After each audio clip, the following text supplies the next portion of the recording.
Sie denken, ihre Welt wäre sicher. Das ist eine Illusion. Genießen Sie diese letzten Momente des Friedens.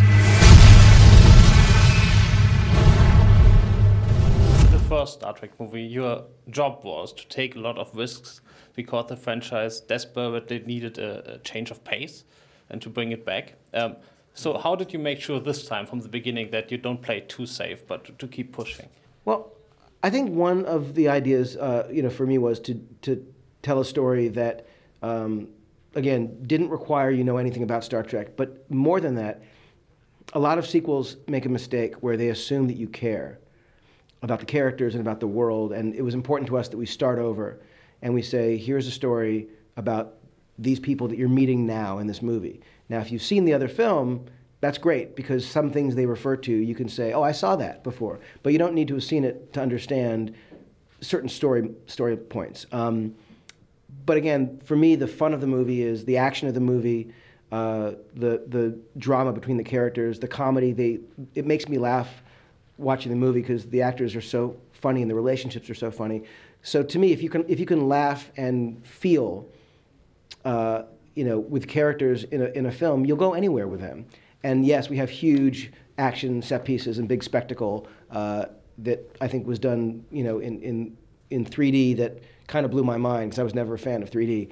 I think that it's my favorite kind of movie, where it's intimate and also huge. Ihre Commander haben ein Verbrechen begangen, das ich nicht verzeihen kann. Keiner von ihnen ist sicher. Alle raus!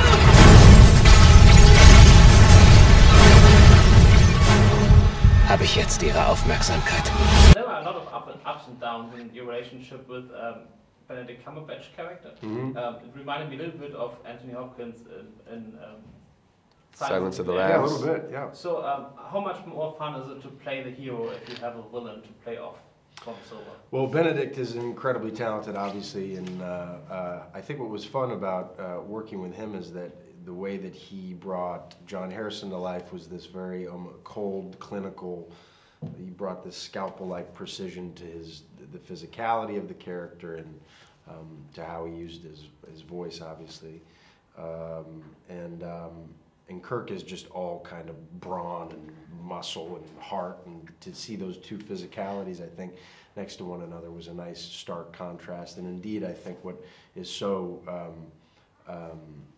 evil about our bad guys, not only the physical violence that he's able to inflict, but like you mentioned Hannibal Lecter, he's able to manipulate the people that he's around. And I think for a man like Kirk, who's very self-assured usually, to go up against someone that makes him feel so vulnerable and so fragile and so, quite honestly, scared, is an interesting thing. Das ist vielleicht nur der Anfang. Ich will ihn zur Strecke bringen. Bei der Sternenflotte geht es nicht um Rache. Vielleicht sollte es das aber, Sir. Jim, du willst ihm doch nicht wirklich hinterher, oder? Ich habe keine Ahnung, was ich machen soll. Ich weiß nur, was ich machen kann.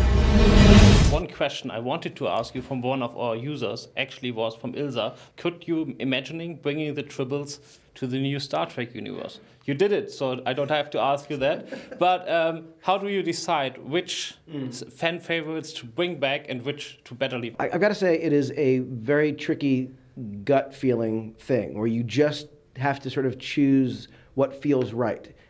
It's a very arbitrary thing because you can say, well, that feels like the right sort of a thing we want to bring in, that doesn't. I was never a Star Trek fan personally, so coming to this, I couldn't argue and defend why certain things made sense to me. I could tell you, as someone who knew about Star Trek and kind of understood it, that these were things that felt like that was too old school, and that felt more like an exciting idea to see the origin stories, for example, of these characters, where they came from, how they became friends. In this movie, Captain Kirk is tested. He's someone who got the chair very early, but he was not really, he hadn't really earned the chair. So this movie is really about him earning his position as captain, and Spock learning what it is to be a friend. And that, to me, was a very simple way into the story. Ich habe gesehen, wie sie unschuldige Menschen ermordet haben. Für das, was sie getan haben, werden sie bezahlen. Sie haben keine Ahnung, was Sie getan haben. Schon bald schreite ich über Ihre kalten Kadaver. One of the idea of the film is to open it up for everybody, not just for Star Trek fans. And the scene I found most satisfying in that way was that you repair the Enterprise like I repair my TV, just kick it. Yeah, right. So, like, what was the idea about grounding this film? Well, it's very much, you know, the creative team that we have behind the film is Bob Orsi and Alex Kurtzman, Damon Lindelof, and J.J. Abrams, obviously, and they're kind of a mix of fans and non-fans alike. So there's plenty in this film because of Bob and because of Damon that are, for fans, I think, will absolutely love it. There's just information and little kind of inside stuff that people will love. And for the non-fans, I think, look, our film, Star Trek by definition, and the legacy is that it's this great story in the science fiction genre, but really this film is an action thriller, and the emotions and the stories that these people, these human beings go through are very real and very earthbound, and the action is very much associated with a person, unfortunately, a terrorist, that we've come to know, unfortunately, in this world. So it's a very it's a very earthbound story, I think, ultimately. Wir schießen uns den Weg frei. Ich bin besser.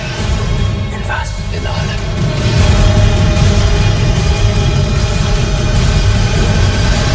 Probably J.J. Abrams will not direct the third film.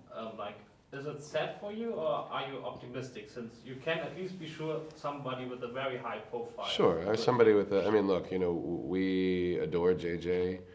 Working with him on the first and second movies has really shaped our experience as actors, and knowing him and having him in our lives has shaped our experience as people. So, of course, we'd love to be able to continue to collaborate with him in that capacity. But I think both of us have a tremendous respect for JJ's ambition and his talent, and we have implicit trust that if he is in fact not able to direct a third movie, if a third movie happens, because that's no guarantee yet, we're much more interested in promoting this movie and sharing it with people, then we have utter confidence that whoever does take over that responsibility is someone that will obviously have his blessing and his support.